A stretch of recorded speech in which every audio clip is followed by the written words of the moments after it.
Bueno, tenemos para hacer 3 preguntas del público. Yo no sé si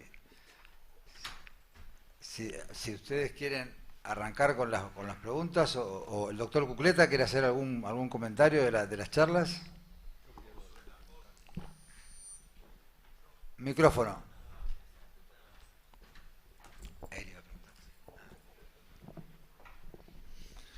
Muchas gracias. Soy muy de acuerdo contigo, porque es así. La gente más vieja, comórbida, necesita una cirugía simple.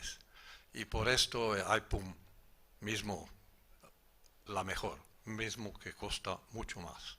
El material es caro. Las otras técnicas, ITEP, ¿sabe? La primera presentación de ITEP era 7 cracks. Medio tiempo de operación, más de 220 minutos. Entonces no son cirugías fáciles. Y esta gente que presentó, Ramana, Novitsky, Jorge, era cuando empezó. Entonces tiene que pensar bien. Puede hacer mucho mal cuando no es bien hecho. Perfecto. Doctor Dade, ¿quieres hacer un comentario? Yo quiero felicitar al doctor. Muchos de los conceptos emitidos yo estoy absolutamente de acuerdo. De hecho, yo tengo publicado una serie larga de IPON Plus con seguimiento hasta 7 años y los resultados son buenos. Hay 2 observaciones que sí quiero hacer. Primero, el IPON solo no funciona para defectos más allá de 3-4 centímetros. Tiene que agregar una separación de componentes y ahí se empieza a complicar. ¿Cuántas personas hacen separación de componentes anterior? Nosotros hicimos en todos los pacientes separación de componentes anterior. O sea, no brindarla, están confundiendo 2 cosas, el IPON y el IPON Plus. Cuando estamos hablando de que uno tiene un anciano y necesita entrar y salir rápido, estamos hablando de IPON. Entrar, poner la malla e irse. No estamos hablando de una reconstrucción de pared. Si ustedes están hablando de reconstrucción de pared, entonces tampoco estamos hablando de una técnica sencilla, porque tienen que combinarla con una separación de componentes, si no pasa lo que mostró el doctor, que hay disrupción, obviamente porque hay tensión. Entonces, ese es el primer punto. El segundo, a pesar de que yo apoyo muchísimo el IPON y lo hago y me parece que está bien, tiene un problema a largo plazo que es el potencial de las reoperaciones.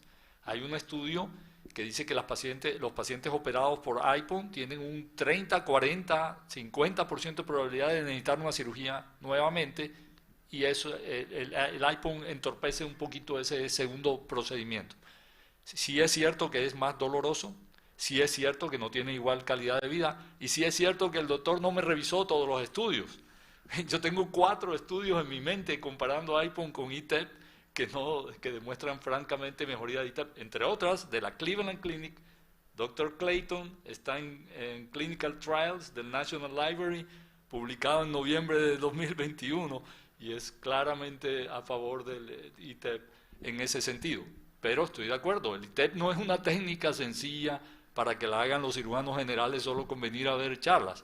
Requiere un entrenamiento específico, ojalá con un mentor al lado y ojalá con disección en el cadáver, con el modelo cadavérico. Es requisito, es un entrenamiento formal, diría yo, para poder hacer esas técnicas. Y yo le agradezco que traiga eso porque es verdad que están dándole entierro barato al IPON y no es cierto que no sea una técnica absolutamente útil, especialmente si se hace en forma adecuada. Gracias. Perdón, el doctor iba a hacer una pregunta, sí. Podés presentarte si querés. ¿Vos querés también? Ahora que haga la pregunta y ya haces.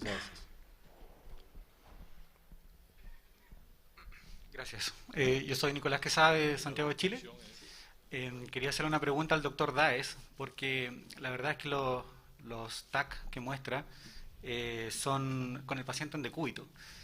Y eso evidentemente altera la forma de la pared abdominal, porque lo que uno ve en el paciente con un TAR es que el abdomen, cuando el paciente está de pie, efectivamente es un abdomen más cilíndrico, cambia la forma. Lo mismo con el ripsestopa laparoscópico, el ITEP. En mi opinión, no es una buena alternativa para el paciente con diástasis, porque si bien uno resuelve la diástasis, cambia la forma del abdomen. Entonces, ¿Cuál es tu experiencia al respecto? ¿Hay alguna maniobra que tú haces técnica como para disminuir la forma cilíndrica o en el RIPS, disminuir esta forma más circunferencial del abdomen? Sí, ahí hay dos temas diferentes. El ITEP no es una separación de componentes.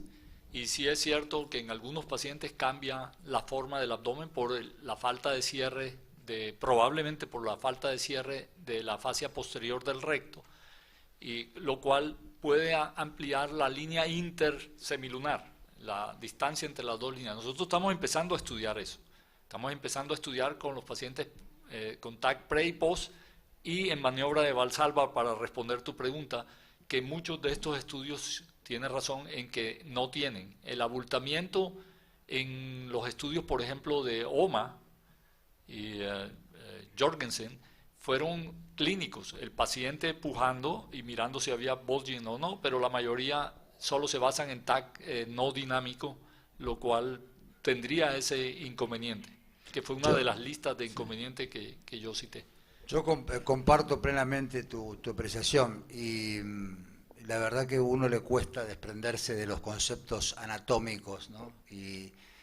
Y ese transverso es un músculo muy importante para el abdomen, ¿no? La verdad que yo ante esa evidencia uno se rinde, pero cuando uno hace un TAR y corta todo el transverso, bueno, uno ve los pacientes que aparecen y cuando están parados, si bien mostraste una foto de un atleta, que me encantaría estar así, yo tengo un TAR de hecho, y la verdad que yo creo que es clave, porque uno corta.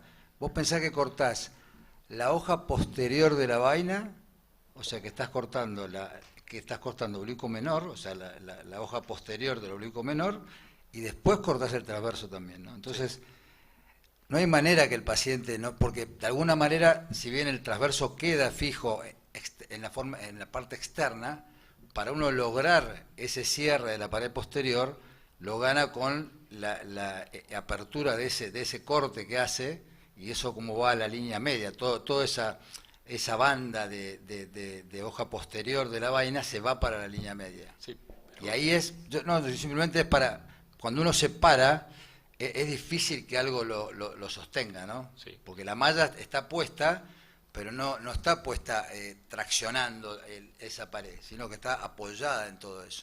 Mire, muchos autores españoles, sobre todo, dicen exactamente lo de usted, pero la evidencia nunca, ni clínica, ni radiológica. Clínica un poquito. Bueno, clínica, cuando ven los estudios de calidad de vida y los estudios funcionales, no han demostrado eso. Es más, la predicción fue hernias lumbares por la función del músculo transverso de atrás en su inserción. No he visto el reporte de una hernia lumbar. Por eso dije que la teoría de la destrucción de la pared abdominal por la separación de componentes anteriores no se ha vislumbrado clínica ni radiológicamente en la manera como lo hagan. Mi teoría es que de algún modo el músculo transverso queda inserto o está tan envuelto por las fascias pegado al oblicuo interno, como lo vimos en el cadáver y lo vemos en los estudios combinados, y no se desplaza, que queda con un punto de fijación, no sé si a la malla por integración temprana o a las propias fascias, pero de algún modo funciona. Puede ser. Sí, uno igual se queda feliz porque cerró la pared posterior. Y bueno, la última pregunta para el presidente, porque es el que tiene potestad de atrasar los horarios. Bueno, igual no los vamos a atrasar tanto. No, agradecerles. La verdad que me encantaría poder comentarles a los tres. Los tres tienen conceptos verdaderamente increíbles. Ojo, Cristiano y Jorge, que su experiencia es terrible. Y la técnica ITEP es una técnica joven todavía. Creo que se tiene que seguir desarrollando todavía, porque inclusive los que nos dedicamos a cirugía de pared, nos es todavía difícil de formarnos y para poder incorporar esos nuevos conceptos. Decimos fácilmente, bueno, un TAR laparoscópico, por ejemplo, y me hace recordar la evolución que sufrió la cirugía laparoscópica. ¿Te acordás cuando hacíamos un iPhone, pasamos al iPhone Plus y era todo un desarrollo que había que llevar a cabo, y ese paso solamente llevó años en poder adquirirlo, ¿no? Para que uno se sienta perfectamente bien. Ni quiero pensar cuando tenga que pasar ITEP o un TAR laparoscópico, ¿no? Jorge, hay algo, vos dijiste un concepto nuevo acá, que es la separación de componentes combinada, ¿sí? Y bueno, más o menos vos después lo explicás, pero me gustaría que eso sea algo, quede un concepto, porque se puede aplicar, es algo que a algún grupo de pacientes es una excepción, ¿no? Sí. Ahí López Moscú mostró muy claramente que es posible, pero yo no lo recomiendo. Claro, eso es lo que quiero que no, recalques. está claramente. No es claro, para recomendar. Mire, yo lo voy a poner de esta manera. Es cuando estás en el quirófano y tenés que hacer algo para no hacer un principio. Mire, el concepto de separación de lo voy a poner, componentes lo voy a poner de esta manera. Si haciendo solo el TAR como está y usted observa lo que estamos observando, se imaginará lo que va a pasar si abrimos la compuerta a la combinación. Yo personalmente lo haría en qué circunstancia. Hago una separación de componentes posterior extensa y aún así no me cierran, faltan 3-4 centímetros. Esos 3-4 centímetros no es déjale la malla. Todos los estudios demuestran que el reparo en puente tiene 7 veces más morbilidad de la pared y 6 veces más recurrencia. Se lo muestro, consolidado. Es un pésimo reparo, a pesar de que todos lo hemos aceptado como una eventualidad de la naturaleza. Si yo puedo evitar eso, agregando simplemente una separación anterior de componentes, endoscópica, muy lateral, distante al sitio, y parcial y unilateral, para cerrar eso me refiero, es una combinación. Perfecto, perfecto. Y no, Fernando, déjame decir Bueno, esto. vos sabés que vos tenés sos el dueño. Un solo Eso minuto. te pasa por darnos 10 minutos. Acá, semejante mesa nos ponen media hora, ¿viste? No se puede. No, es buenísima esta mesa. Y no quería dejar de decirle al doctor Porrero Carros cuán de acuerdo estoy con su conclusión final. Un cirujano de pared no es un cirujano que sepa un solo procedimiento, sino que sabe justamente la combinación de todas esas técnicas, sabe cuándo aplicarlas. Y eso no se encuentra en un artículo o en algo.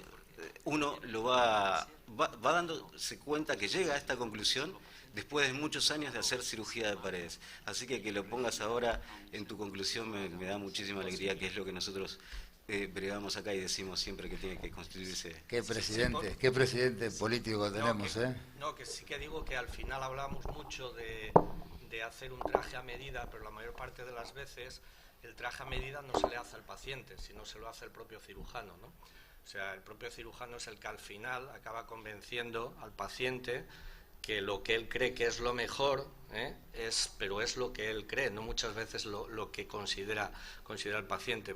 ¿Cuántas veces somos capaces de ofrecerle al paciente diferentes alternativas en el tratamiento de su hernia inguinal? Alguien en la consulta ofrece las diferentes opciones, le plantea los probables riesgos, complicaciones, problemas que puede tener, etcétera, etcétera, porque no olvidemos que en el momento actual los pacientes no son tontos, cada vez están más informados, cada vez tienen más educación a nivel desde el punto de vista sanitario y por lo tanto puede haber pacientes, lo que comentaba anteriormente, que puedan venirte a tu consulta y de hecho a mí me ha pasado y decirte no quiero que usted, he venido precisamente a buscarlo usted porque no quiero que me ponga una malla para repararme mi hernia o quiero que usted me haga un procedimiento laparoscópico.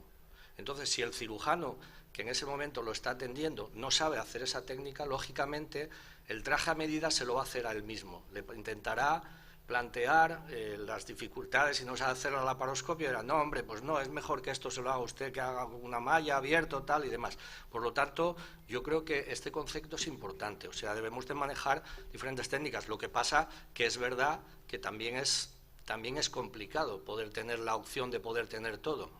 Yo a lo mejor he tenido la suerte, no por nada, sino simplemente porque ya soy más mayor que muchos de los cirujanos que están en esta mesa, de haber pasado por todas las fases. De hecho, yo me he incorporado a la cirugía laparoscópica de la hernia hace relativamente muy poco tiempo, o sea que soy un inexperto desde el año 2019, pero de alguna manera creía que debería ver desde mi punto de vista personal también qué es lo que pasaba con esto, ¿no? Entonces, claro, insisto, si alguien va a la consulta a un cirujano y le pide que no quiere colocarse una malla, pues evidentemente lo que tendría que decirle ese cirujano es decir, oiga, búsquese otro cirujano que no eso. No intentar convencerlo para, no, tal, ¿sabes? Entonces yo creo que es un concepto importante. Sí, la verdad que el sábado vamos a tener una mesa muy buena sobre cuál es cómo se tiene que formar un cirujano de paredes abdominales, ¿no? Y la verdad que acá en Argentina mismo es muy variado cómo se forma, ¿no? Muchos acá en Capital hacen cirugía laparoscópica, pero después uno va a otros lugares y el porcentaje de procedimientos que se hace es un 20% se resuelve en la mejora laparoscópica. Y la malla está teniendo mucho más auge, pero siempre de la mano del Liechtenstein, ¿no? Así que bueno, les agradezco a los tres. Cristiano, extraordinario, muy bueno Jorge, así que Carrero, un aplauso muy grande. Y ahora vamos a un break, pequeñísimo break de 7 minutos y volvemos. Gracias.